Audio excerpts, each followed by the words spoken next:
जीवहितं यदायुः ॐ शान्ति शान्ति शान्तिः. May we hear by our ears what is auspicious. May we see with our eyes what is auspicious. May we live the life allotted to us by gods, thinking of God and using our life to realize that divine. Let us now pray together. We offer our salutations to the all-loving being who endows all beings with consciousness. We meditate on the Lord, who is the origin of the universe. Lord, Thou abidest in all, Thou art all, Thou assumest all forms. Thou art the origin and goal of all. Thou art the self of all. Thou art existence, knowledge, and bliss. Salutations unto Thee. May the world be peaceful. May the wicked become gentle. May all creatures think of mutual welfare. May their minds be occupied with what is spiritual and abiding. May our hearts be immersed in selfless love for the Lord. Peace, peace, peace be unto all.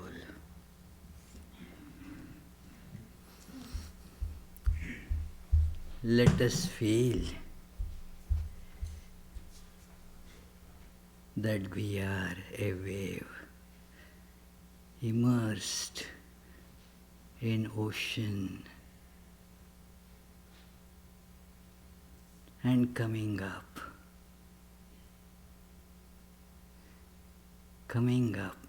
as a wave, apparently separate from the ocean and from all other waves.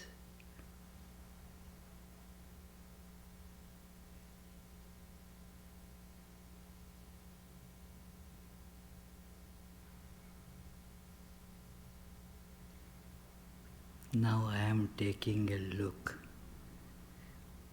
an analytical look at who am I.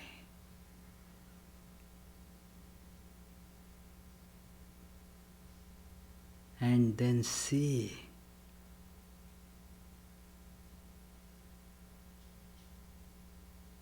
that I am originated in the ocean. I am still the ocean. So also all other waves.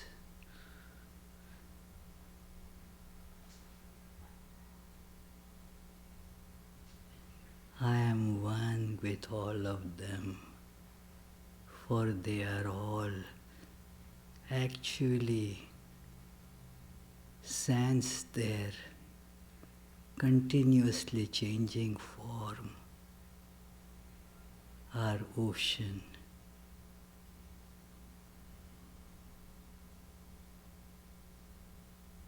I am infinite.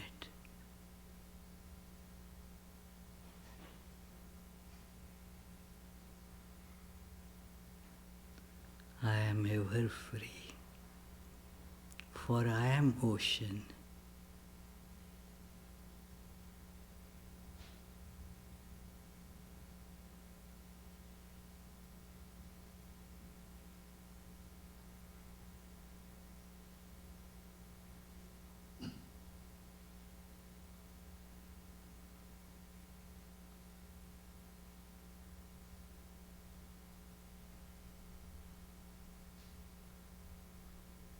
This is peace.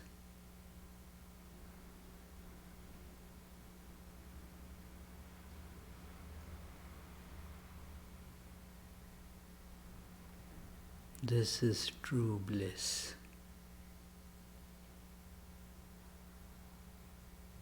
This is true knowledge.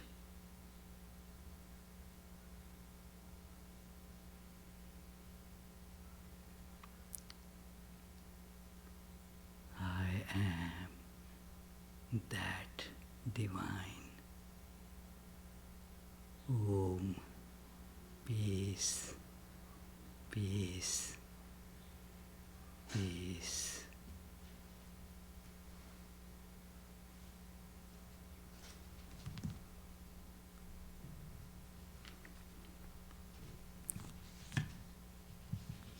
Today's topic, universal consciousness, is actually inspired by so many people asking me on these points that, consciousness is always limited. It is about the object. How can you talk about universal consciousness? And also, many say that consciousness is an epiphenomena of brain, the brain function. It is a brain function, that you are conscious of something. And certainly they are right as far as the discipline that they are following goes. But there is something beyond that. And that is what I am going to discuss, that it is not an epiphenomena of brain then. In fact, brain is the epiphenomena of consciousness. I mean, because you are conscious, so you have the awareness of brain as well, that the brain is an object. That we forget, because all our knowledge of the world we get by using this instrument called brain, and all brains are not same. That is why we see so much variety of understanding, so many varieties of opinions about the same thing. Objectively you are seeing the same thing, but how our brain perceives, actually it gets varied, and therefore we see that we actually have many different things in our awareness. Our awareness, our consciousness about an object keeps on thus shifting. So, it is in the realm of physical science, we see this, that you see an object, study an object pretty meticulously, and then call that as objective knowledge. It certainly is knowledge of what is perceived as an object, but is it worthwhile, is it right to call it as objective? Because it is ultimately the subject that is perceiving it. Just as we form subjective opinions about something, you may say that no, we use the instruments which are precise, but who looks at those instruments? Who measures that? Who draws conclusions about that? It is the brain. And so, individual brain draws those conclusions, and therefore they are about the object, subjective conclusions about an object. It is not right to think that the truths of science are objective. They are objective up to a point, that's all, because it is, the judgment is after all made by a subject, and so On our functional level, you can call it objective because, of course, it eliminates some of the gross subjective phenomena that occurs. But when you go deeper into philosophy, then you see that they are subjective conclusions, they are subjective perceptions, and so therefore they are not really objective. Kant, a philosopher in just a couple of centuries back, have pointed out this idea that no, it is a subjective perception, that whatever you see, it is actually X that is unknown, and then plus mind, that is what you know. Your knowledge is X plus mind. And since mind keeps on differing, we do not ever get to know the X. So therefore, it is a subjective understanding.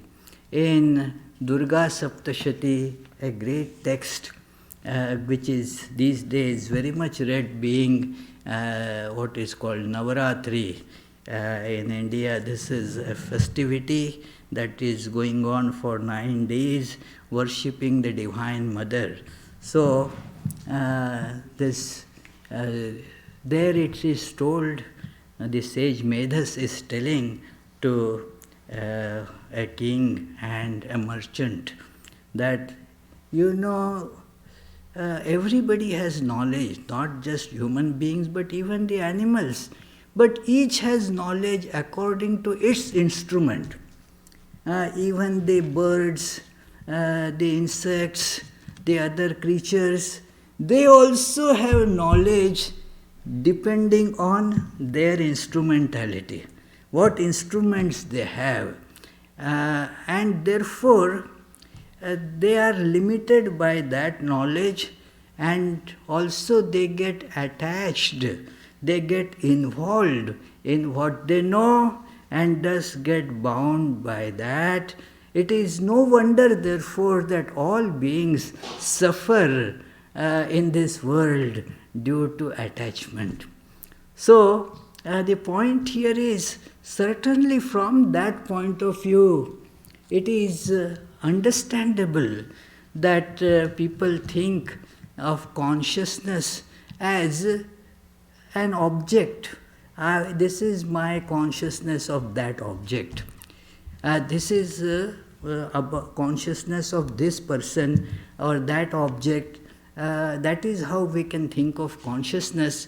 And so, when I many times speak about the universal consciousness, these people, they raise eyebrows.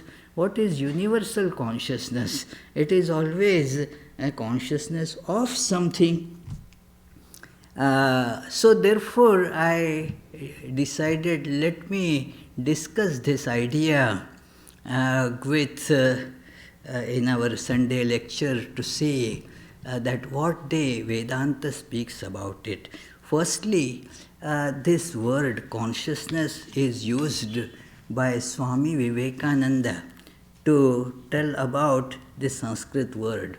When Swami Vivekananda came to this country, all the new Vedanta ideas were presented to people here in the language English.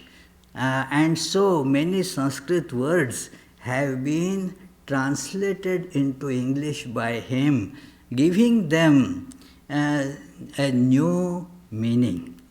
And so the word that he was referring to was Chit in Sanskrit. Chit. Like we say, God is Sat Chit Ananda. So that Chit aspect of God, by which, we become conscious. So that consciousness is what is being spoken. There is a fallacy in considering that this consciousness is an epiphenomena of brain. Then the question will come, who becomes conscious of brain. Who becomes, I will show you a small clip of a PBS video that it is like this. It is an experiment that our brain and all our this limbs, they are connected with like the nerves, It is the nerves, through nerves, the brain is kind of governing. It is these nerves are very similar to the electric wires. So, for electric wires, suppose we get, if the outlet is there and I want to, use some electric instrument at a distance, then what I do, I put an extension cord. Now imagine, it is of course very difficult to do actually, well nigh impossible. But think for this experiment. Suppose we connect long nerves, make the nerves very long, and by surgery take out the brain. With those long cords, the brain is still intact. Only the nerves have been extended. That an extension cord or many extension cords have been provided, so that now that very brain is brought out. Quite interesting an idea, friends, that it is brought out from the skull. And it is kept right in front of your eyes. Now, is the brain watching you or you watching the brain? Jitendra, can you just play this video? Events that we know are intrinsically perceptions. What about our brain? Since our brain is a matter just like our arms, legs, or any other object, it also must be a perception just like all other objects. An example will illuminate the subject further. Let us think that we extend the nerves reaching our brain and put it outside our head, where we can see it with our eyes. In this case, we would be able to see also our brain and touch it with our fingers. This way, we can understand that our brain is also nothing but a perception formed by the senses of vision and touch. So, then, what is the will that sees? It goes on, the video, this is a PBS thing shown. So it is raises a question about, is consciousness coming from brain, or the brain is this also imbued with consciousness? This question was raised thousands of years ago in an Upanishad. Upanishads are, they deal with many very practical but still philosophically very deep questions. They ask very deep fundamental questions, but they are at a very practical level. This Kena Upanishad begins with this question: Kene shitam patati preshitam manah, kena prana prathama praiti yuktah, kene shitam vachamimam vadanti, chakshushrotram kau devo yunakti. That, to translate it, it will mean that who is making the life force within me go on, for whose job this is being done, who is making my eyes, my ears, all my limbs work according to their programs. Who is seeing using the eye? Just think of it, that these are instruments, and the instruments are for the use of somebody. Like you buy a computer, it is for your use. You buy a dishwasher for your use. It is not that the dishwasher buys a dishwasher for its own use. It is somebody else who is using that. So, who is, using these eyes to see? Because eyes are instruments, ears are instruments.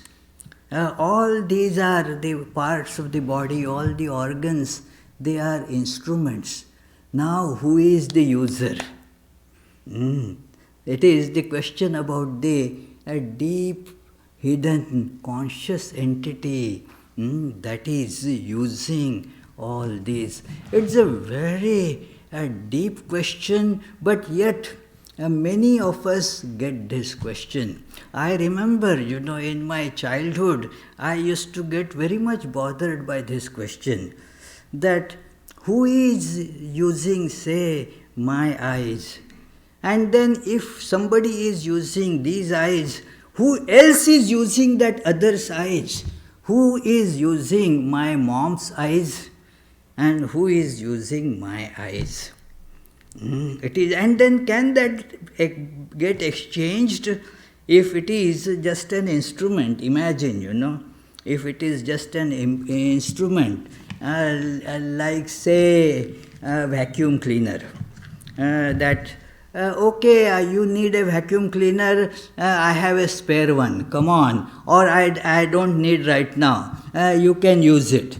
So can we just say like this, oh, my eyes, anyway, I am going to take rest now, I am sleeping, so you can use my eyes till then? No, that possibility we can't think of. But I used to get this question, that can they be, changed like this? It is, so this question as to who is operating them, who is that fellow?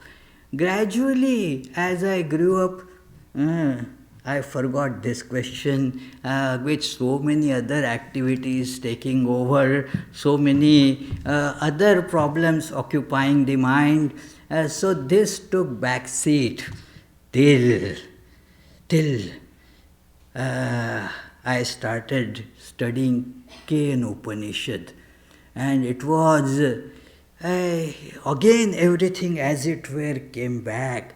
Oh, who is this being that is doing all this? That is how this person goes to the sage and asks this question, who is that fellow? Now the sage gave an answer which is not an answer. That he said, well, it is the eye of your eye, it is the ear of your shrotrasya shrotram manaso manoyat vachoha vacham sau pranasya pranaha. So this is the one who is the ear of your ear, who is the life force or the breath of your breath, who is the mind of your mind. So that is the answer. But when I look at that answer, I see that I have not learned anything. What is this? He is the ear of my ear. Then who is the ear of that ear? It just, goes back further. That is the mind of my mind. Then who is the mind of that mind? It does not add any information, you see. This is how such answers are, adding no information. It is, if somebody asks me where Shukalyan lives, this near Dartmouth, that Massachusetts, University of Massachusetts in Dartmouth. Where is it? It is where Sukalyan lives. So this kind of question answer does not bring us any tangibly operatable information. It is just, oh, but where they are, where both of them are, they are all in the same town. Again, we are left with no practical answer. So this sounds to be like this. And the teacher seems to have understood this, that this is not really the answer. And so teacher said, there is no other way for me to explain this to you. Our teachers also probably, obviously, were handicapped, because they also did not elaborate about this. Who is behind all this? Can you point it out?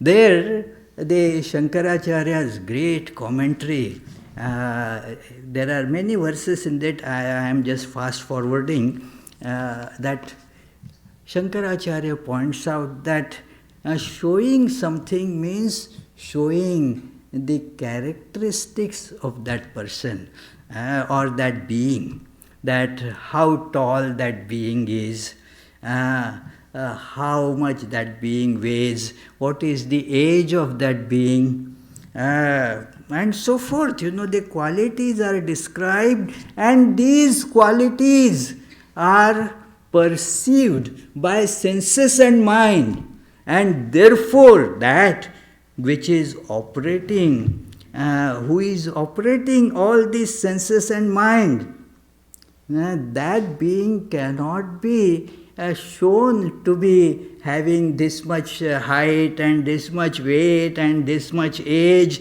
and this is the skin color. Oh, no such specifications can be given. And so what do you mean by answering this question? It's a very tricky thing to show something that does not have any specifications. That which has specifications that you can show, that if I am asked about who is Srinivas Reddy, then I can say that, well, he teaches at Brown, he is a wonderful sitar player, and he looks like this is his photograph. And then with that, anybody, I would say, can find Srinivas. Right. But about this being, how are you going to find? There is a way. There is a way. The way is to go deep in meditation. I mean, meditation doesn't mean sitting somewhere, that sitting in a particular posture and just focusing on something and closing the eyes and repeating a mantra. They are the externals of meditation.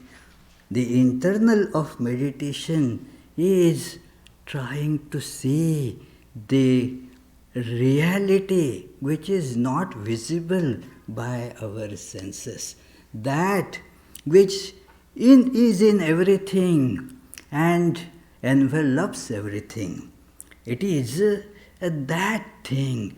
You can see, for example, as we were meditating, that you can see that the wave on an ocean. Now, if you think of yourself as wave, meditation tells you that see your connection with ocean, where from you have come, where you are actually in, and where are you going to go back. See that reality of yours. Just go beyond. This is a phrase that is very dear to Vedanta, and that phrase is transcend your form. Transcend the form. After all, form doesn't mean much a shape, a form. It is the example that I give very often, animal crackers. The form, the very little babies, they are worried about the form. I want to eat just crocodile. It is when you grow up, then you know that what is a crocodile is also a lion, is also a rabbit. They are actually, in essence, same. This is meditation, friends. That suppose a crocodile tries to, go beyond one's form, transcend the form, and now sees that, well, all other crackers, they are me, they are I, we are same. Exactly like that, in meditation, one learns to transcend the form. Just transcend the form. In a still simpler way, you can say transcend this erroneous understanding that we are this body. It is just today, a little while ago, I was in our Vedanta Society of New York giving their Sunday talk. So after the talk, this question was asked to me that, well, what do you think that we have to give up when we become spiritual? What is it that we have to give up?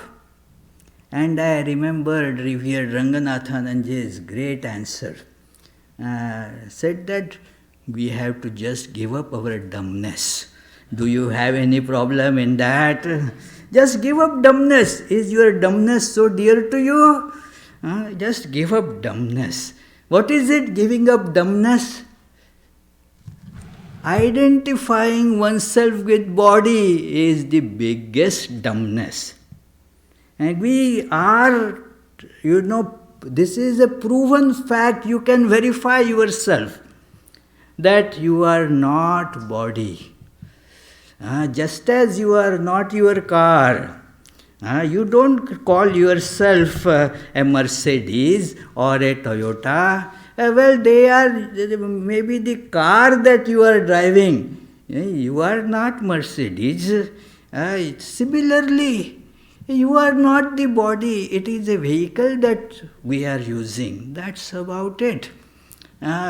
We get attached to our cars too. I remember I had a nice car. It was a very beautiful looking, very old Lincoln town car. So very nice, fabulous looking and very nice to drive. So, but it was very old and had many problems. But I started shedding tears, it is to be given up, it is to be now junked. So, that car that I used for 1 year, I got so much attached to it. Remember this car that we have been using for such a long time. We not only get attached, we get identified with it. It is, and so we keep on perpetuating that dumbness, even though we know it is dumbness, that we can easily see we are not bodies. For example, in a class like this, or any class you can say where a lot of boring philosophical discussion is going on, then the body is sitting in the class. Are you there? Kind of, it is, for some time I am there, sometime I am not there. So, obviously, just as you parked that car, your car, in the parking lot, and then came here and parked the car called body on these seats.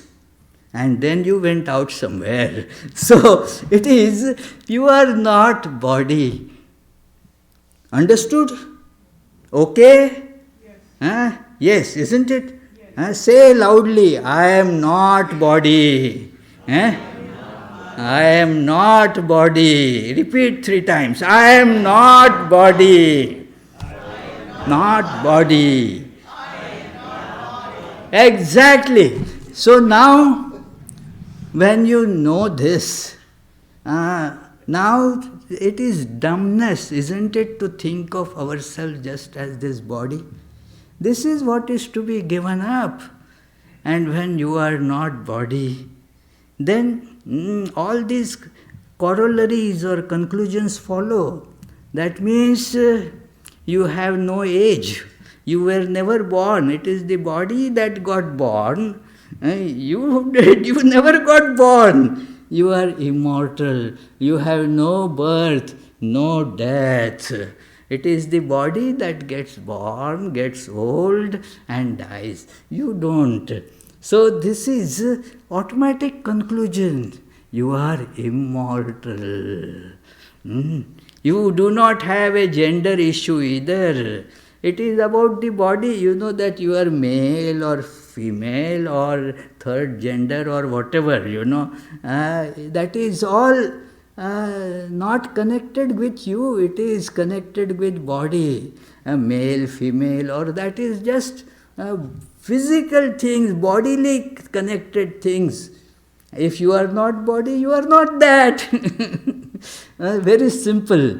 So, when we give up this, see how much load gets off our being. That it is, you are, all the concerns of body are gone. You are not rich or poor. It is all about body, Actually, well, you yourself are not rich or poor. It is your physical association that is making you like that. So, this is what the important thing mentioned here, that just give up the dumbness, and then you can see. See means not with these eyes, We have to develop different eyes then. It is in the commentary on the 10th chapter of Bhagavad Gita, Shankaracharya points it out that divine compassionately endows you then with a deep vision. What? By which you can see this self, the hidden being, your true nature. And then that, to your tremendous astonishment, that is the same in all beings. That is the consciousness. That is in and through everyone. This Kenopanishad goes to tell that the consciousness in everyone is same, like the water in every wave, big or small, is same. It is not different at all. So similarly, that is then it becomes now universal consciousness. It is, you become conscious. How to show that? How to show, how to teach anybody about that? It is, Upanishad continues with this, that go on this process of transcendence, and this process of transcendence gets accompanied by the process called immanence.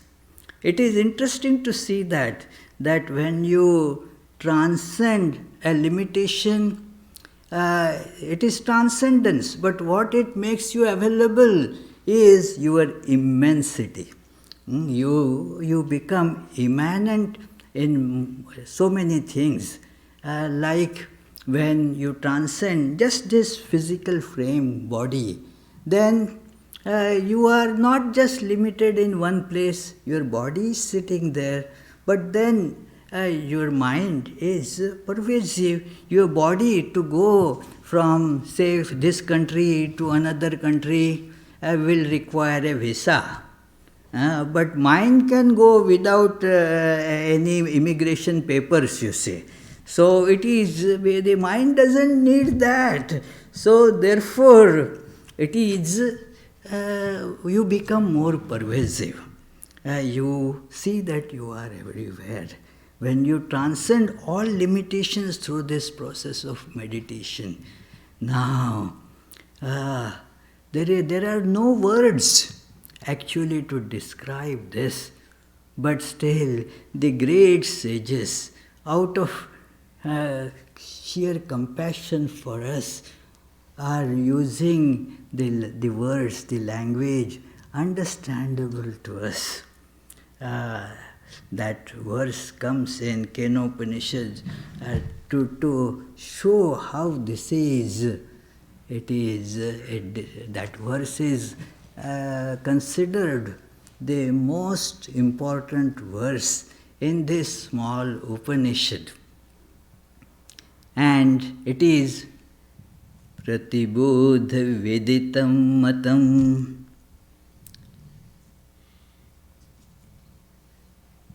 Pratibodha Veditam Matam. That it is in every spark, every pulsation of consciousness,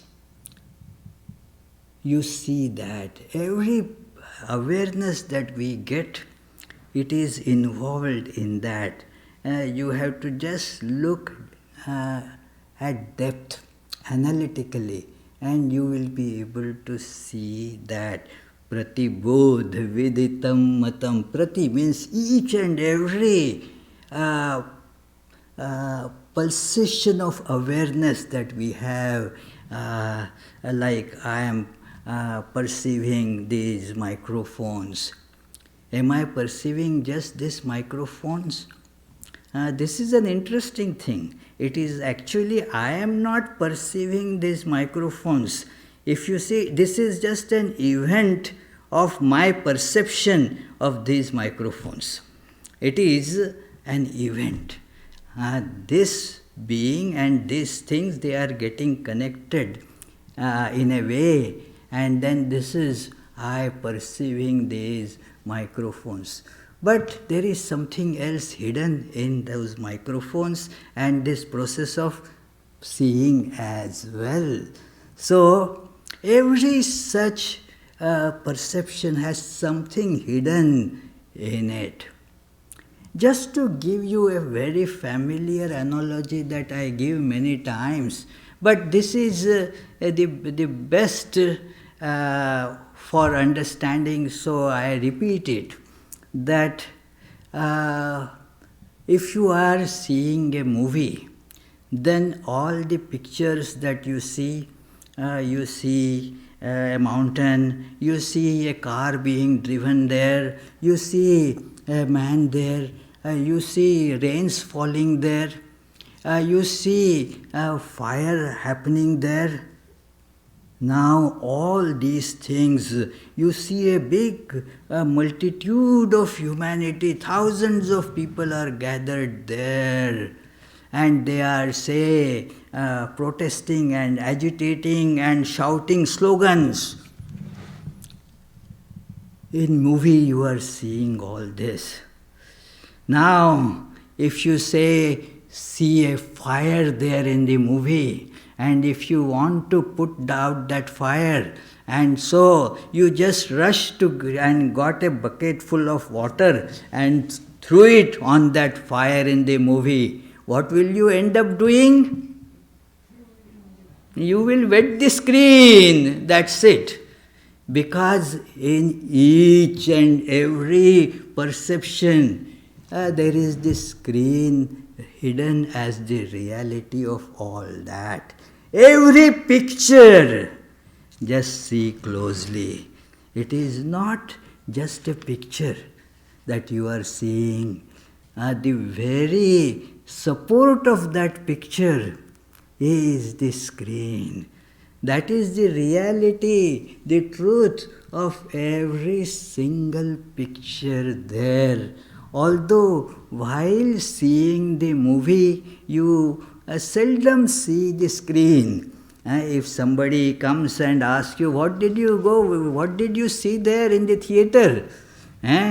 What will you tell Sharad? I saw a screen there. People will just laugh at you. You went to see the screen? No, you didn't go there to see the screen. But whatever you saw, actually you were seeing just the screen.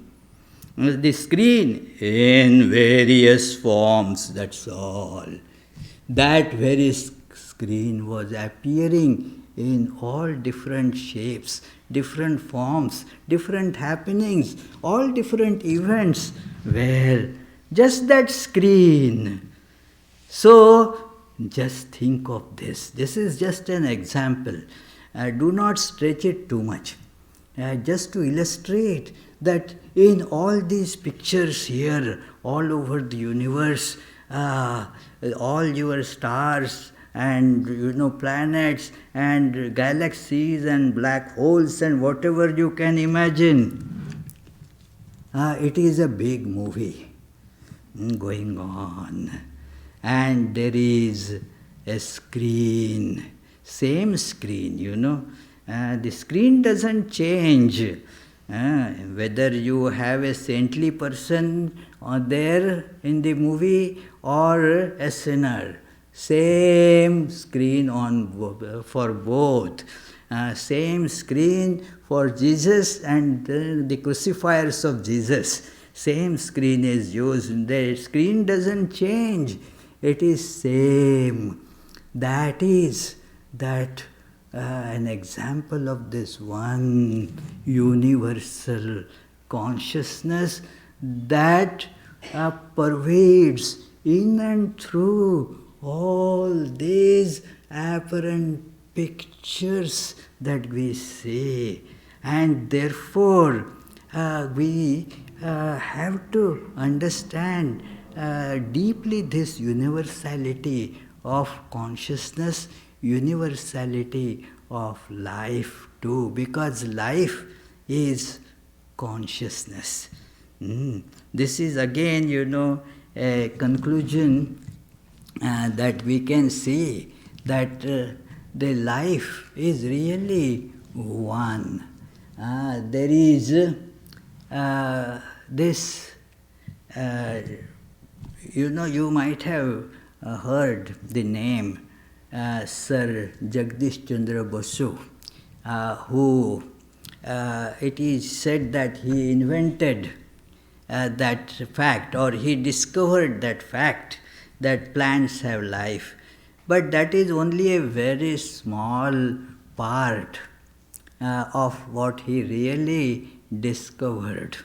He discovered, if you read this, I have shown you this evening, and it was all according to the proper norms of experimental scientific research, that while doing these things, he discovered. Even now, many of us will hesitate to accept these conclusions. They were far ahead of his time. He was, Jagdish Chandra Basu was a scientist actually far ahead of his time, not given proper credit, not only by the scientific community in the West, but even, sadly, by Indian people as well. That they glibly say that Jagdish Chandra Basu showed that plants too have life. Much more than actually. Just see, I have shown you this evening autographic records of the history of stress and strain in living and non-living. He actually obliterated that fictitious line between living and non-living. Everything is full of life. There is no such demarcation of living and non-living. That he says that in what is called living and non-living, how similar are the writings. So similar indeed that you cannot tell one apart from the other. Among such phenomena, how can we draw a line of demarcation and say, here the physical ends and here the physiological begins? Such absolute barriers do not exist. Next slide, please. Yeah. It was when I came upon the mute witness of these self-made records and perceived in them one phase of a pervading unity that bears within it all things, the mote that quivers in the ripples of light, the teeming life upon earth, and the radiant suns that shine above us. It was then that I understood for the first time a little of that message proclaimed by my ancestors on the banks of Ganges 30 centuries ago. They who see but one in all the changing manifoldness of the universe, unto them belongs the eternal truth, unto none else, unto none else. This is paraphrased from Kathopanishad. It is, see, here we see that universality of life, universality of consciousness. It is, what is life? Lot of work has been done. The best work, even now, that to analyze what is life is regarded a wonderful treatise written, a small treatise written by Erwin Schrödinger, a physicist. That small book was actually a series of lectures, and that is in a book form, that what is life. And this is actually in the appendix of that book.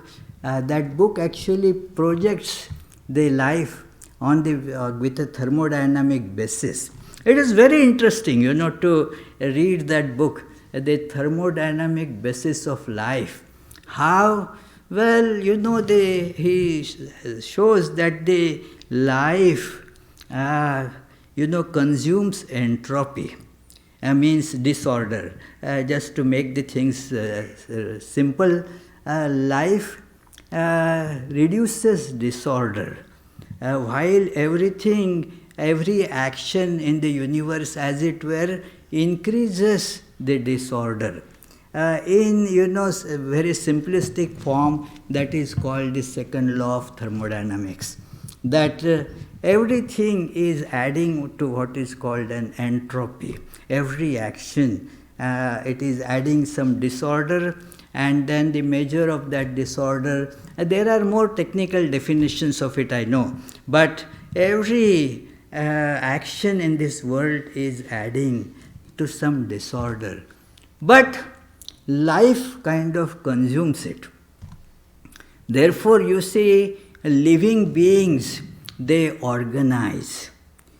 Even in your work, you see, you organize things. That, it is all scattered all around, let me put it together. For that you require a life, that I have to put all this in an organized way.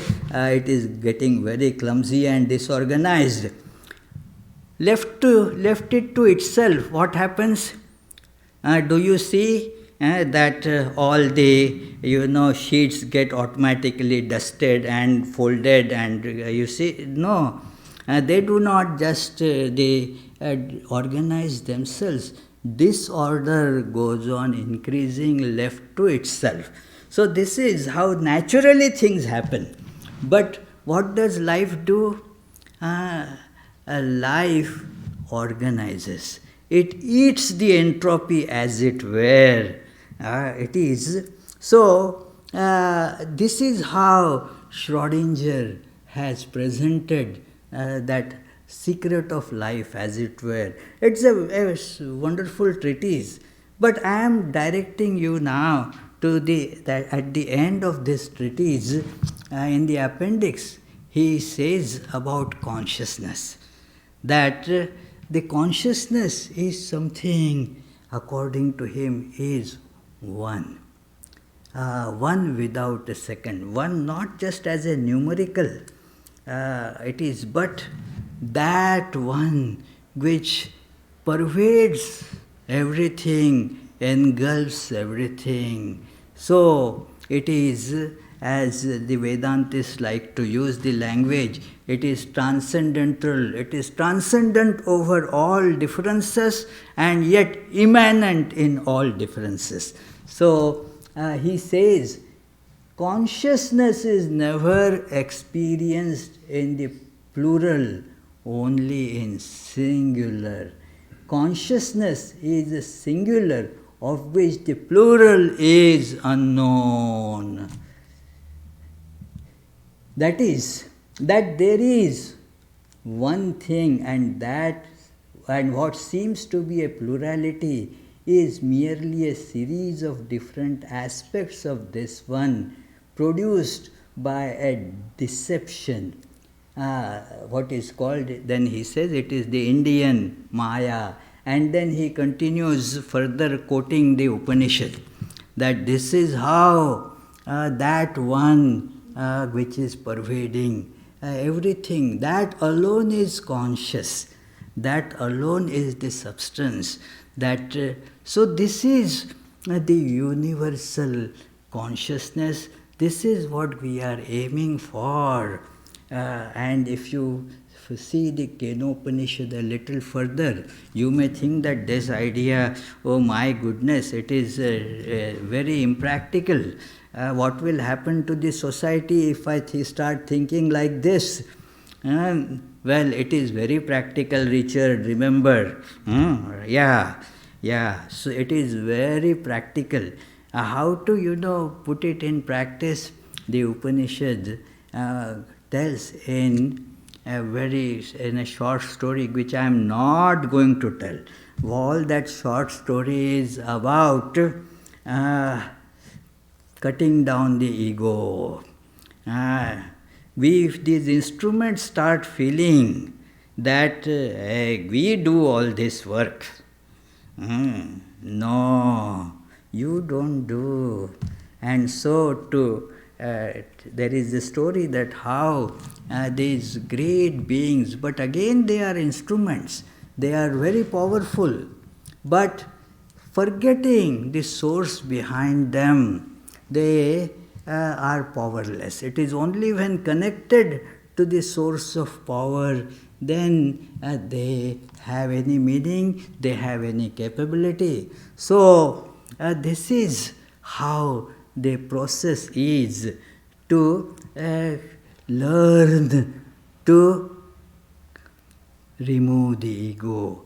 All spiritual practice, all meditation actually means this, that reduce your ego, and thus we start seeing our own infinite dimension. We are everywhere. This sounds paradoxical, and that if we reduce ourselves, then how we shall be expanding ourselves? Well, no, that is how it happens. You reduce what is not your essential, get it out, and thus you will learn to see your essential. And then the wave will announce proudly, oh, I am ocean, I am ocean, I am everywhere, I have no lack of anything, I am immortal, I am that ocean. And this is very practical, And this is also how we derive fulfillment in our life. This is the only way we can make our life fulfilled. Otherwise, the cravings will keep on, bothering us. Every wave will like to, become bigger than other wave. Hey, I am superior to you. Fights, quarrels, all that will have no end at all. But when you see that we are all the same one ocean, all the questions disappear there. So let us strive for this, friend. It is not as difficult as you think. Once you start on the journey gets completed. It is a little longer or shorter, doesn't matter. What is time after all? So let us make best use of the time available to us. Thank you.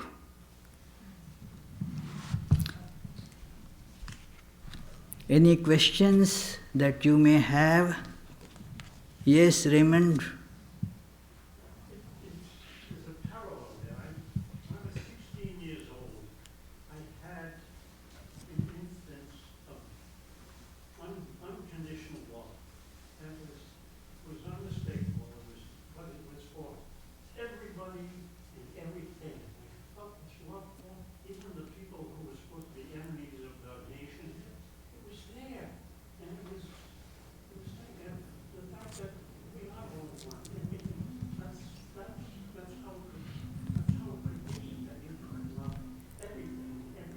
Yeah, you are right. The love also is like that, universal.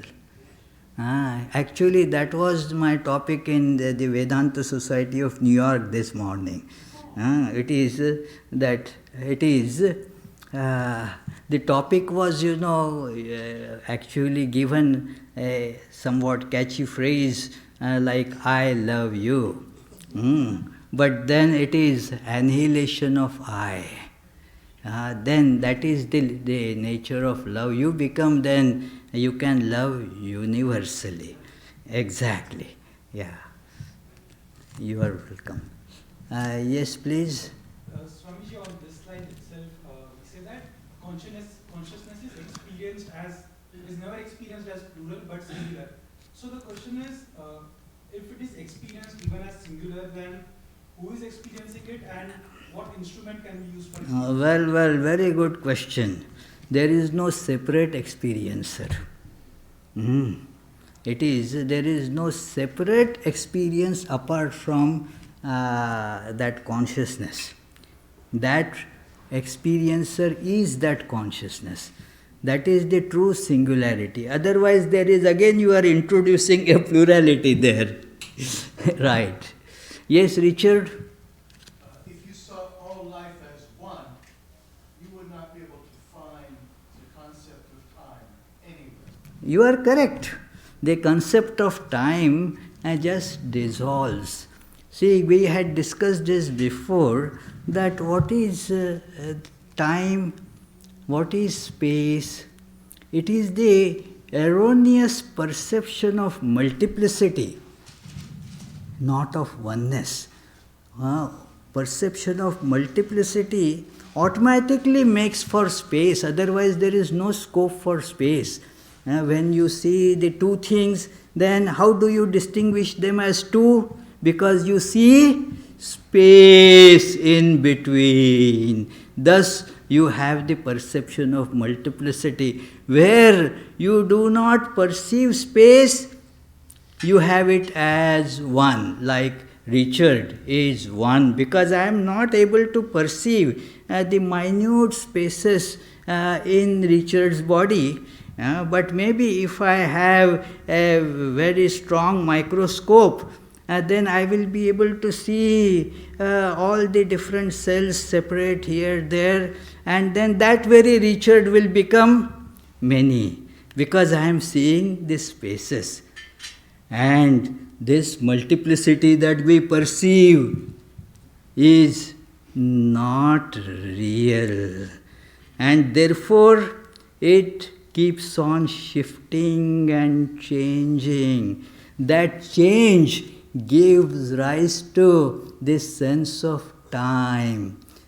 If nothing changes, there is no time. It is the change that generates this notion of time. And therefore, time and space both depend on this perception. And again, that is a changing perception of multiplicity. So that is how time is not absolute something. You don't live in time. Because of your perception, you give rise to the notion called time. Yes, Barbara? Purpose. You say purpose. The purpose is to suppress the ego, get rid of the ego. I agree. Not easily done, but certainly the goal. But is there a purpose to universal consciousness? The very question disappears there. The purpose, this is a very subtle point, friends. What is the purpose of universal consciousness? Somebody asked me, one child asked me a question there yesterday at New York, what is the use of God in our life? Now I told that it was a little child, so I didn't tell him a very philosophical answer. But the question is a very bright question. What is the use of God? If there is no use, why worry about it? Why bother about it? Hey, get rid of it. What is the use of God in our life? It is akin to this, that if you have, say, an earthen pot. Now if that pot asks, what is the use of that clay? What is the use of that earth? Well, that is what you are. Take out the earth and you are not there. So that is how when we ask for purpose, it already assumes this multiplicity. What is this purpose for me? The universal has no purpose. The universal cannot have any purpose. So, exactly like that. So, you want to say something more? Well, just a question. Perhaps the purpose of the universe or the consciousness is just simply to exist. This also is not a purpose as such. Yeah, that is isness. That is not the purpose is, it requires a causality. Do you see that? Then from A you get B. So B becomes the purpose for A. From A you get B. So therefore you want B. Therefore that is the purpose of A. Do you see this? So for that which is universal, the very idea of purpose becomes completely meaningless. What again? My goodness. You are asking me question after question. All perceptions are really erroneous. They're so limited. Well, that is, so therefore you go deep a little bit and you find the meaning, otherwise they are all erroneous. It is, no perception is erroneous if you have the perception as a whole. Instead of thinking that I am seeing Richard, I should actually truthfully say, I am seeing God appearing as Richard.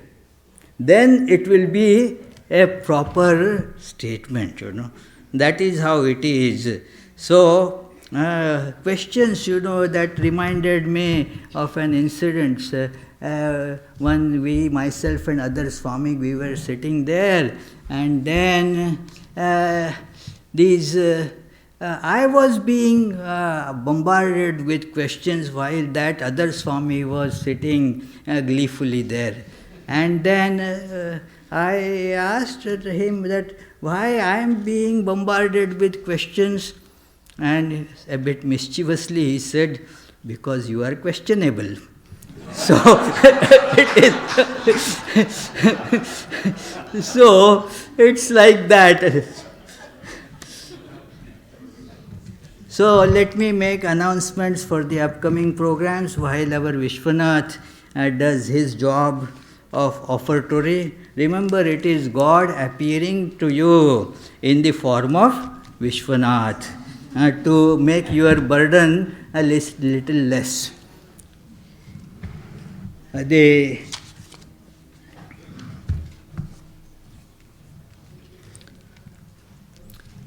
coming Saturday, we have a whole day celebration of what is commonly called Durga Puja, the worship of the Divine Mother as the protector, Mother Durga. So this will be happening this Saturday. Then on Sunday, we will have the Sunday lecture. The topic is the birth of Divine Mother. The birth of Divine Mother is the topic for discussion, and then there will be a Veena concert that will follow. That Veena concert by Durga Lakshmi Krishnan, a very well-known Veena player that has performed here quite a few times, and she plays really great.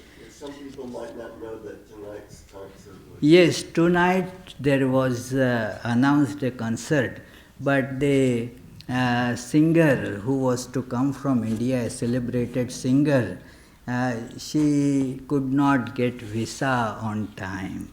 So very sadly, we waited for a long time. She was still hopeful that she may ultimately get the visa in time. But things do not always go according to our expectations, and thus she could not come, so we had to cancel today's concert. But next Sunday evening, there is no visa issue. Durga Lakshmi Krishnan stays right in Massachusetts, so she will be giving this performance next Sunday. And other programs during the week, the Tuesday and Friday classes at 7:30 p.m., they will go on as usual. In between, I'll be giving a lecture on Thursday at the Hindu temple in Warwick. This will be on successive 3 Thursdays because this is the days of worshipping Divine Mother. So I will be discussing a very celebrated text that I quoted from earlier in the beginning of this today's lecture, the Durga Saptashati, or in Bengal it is called Chandi. So that I will be discussing briefly at that temple in Warwick. So I will be therefore away on these Thursdays for the Arati and all. You are all welcome to join all the programs, the meditations, the prayers, and the classes, everything. So now, closing prayer. Right. Closing prayer. Yeah, thank you for reminding me. I was going to forget that. It is, may the Divine, who is Father in heaven of the Christians, Holy One of the Jewish faith, Allah of the Muslims, Buddha of the Buddhists, Tao of the Taoists, Great Spirit of the Native Americans, Ahur Mazda of the Zoroastrians, and Brahman of the Hindus, lead us from the unreal to the real, from darkness to light, from death to immortality. May the all-loving being manifest himself unto us and grant us abiding understanding and all-consuming divine love. Peace, peace, peace be unto all. Please join this Arati. After Arati, you are invited to join the soup supper in the